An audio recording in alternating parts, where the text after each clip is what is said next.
Story: The Invisible Mother. Eleanor celebrated her 78th birthday alone, as she had for the past 5 years. She baked herself a small lemon cake, lit a single candle, and sang the song softly so the neighbors wouldn't hear. Her son Thomas and daughter Claire lived busy lives in the city: careers, spouses, children, endless obligations. She understood. At least, that's what she told herself. In early autumn, Thomas called out of the blue. His voice was warm, almost nostalgic. "Mom, I've got this amazing opportunity. A partner and I are launching a specialty coffee roastery. We just need a bridge loan to secure the space and equipment. $50,000 would get us over the hump. I'll pay you back with interest once we're turning a profit." Eleanor's heart swelled. Thomas hadn't asked for anything since college. She saw it as a sign they were reconnecting. She withdrew the money from her retirement fund, the one meant to cover potential nursing care, and wired it the same day. Thomas thanked her profusely.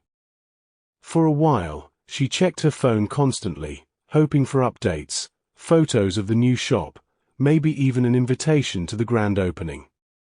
Nothing came. One crisp November afternoon, while volunteering at the local library, Eleanor helped an elderly patron navigate her new tablet. The woman wanted to show off pictures of her granddaughter's wedding. As Eleanor guided her through the Photos app, she accidentally swiped into the woman's Facebook feed and froze. There, in high definition, were Thomas and Claire at a lavish outdoor ceremony in the countryside. Claire in an elegant gown, Thomas officiating as best man for her new husband. Another album, the couple's honeymoon in Santorini, blue domes and infinity pools. Dates stamped clearly, the weeks immediately following Eleanor's transfer. Her hands began to tremble. She excused herself, went home, and opened her own neglected social media accounts. Mutual friends had tagged the siblings generously. Wedding expenses, designer dresses, a destination honeymoon for both newlyweds. Thomas had married quietly in a courthouse the month before Claire's big event. The coffee roastery was mentioned once, jokingly, as the excuse we gave Mom. But the discoveries didn't stop there. Reviewing old bank statements with a growing knot in her stomach, Eleanor noticed smaller withdrawals over the years. Hundreds here, 1,000 there, made with a secondary debit card she'd given Thomas for emergencies when he was in graduate school.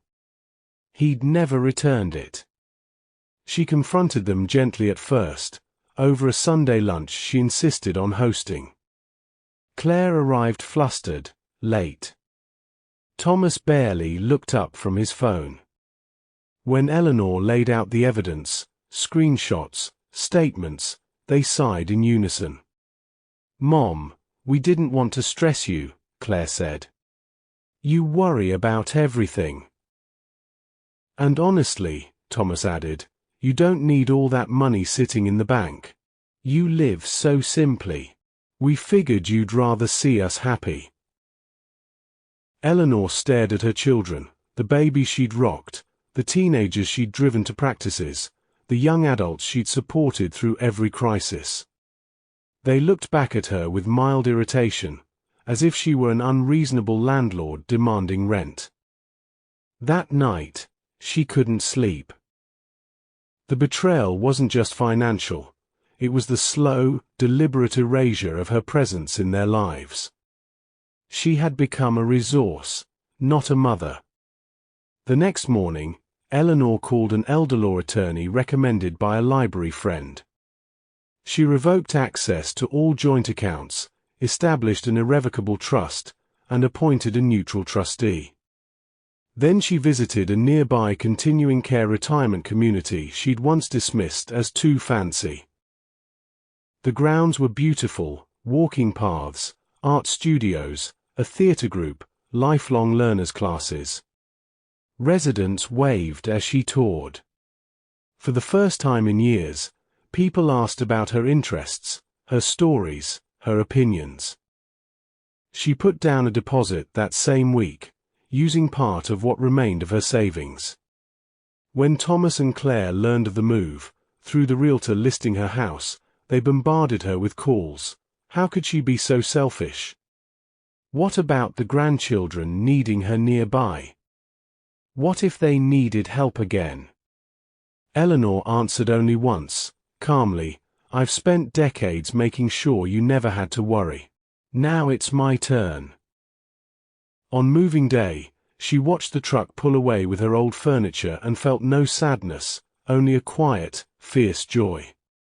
In her new apartment overlooking a small lake, she hung Margaret Atwood books on the shelves, joined a watercolor class, and accepted an invitation to New Year's Eve dinner with 3 widows who laughed louder than anyone she'd met in years.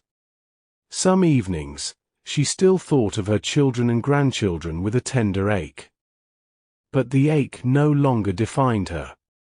She had chosen visibility, to herself, to new friends, to a life that finally included her own dreams.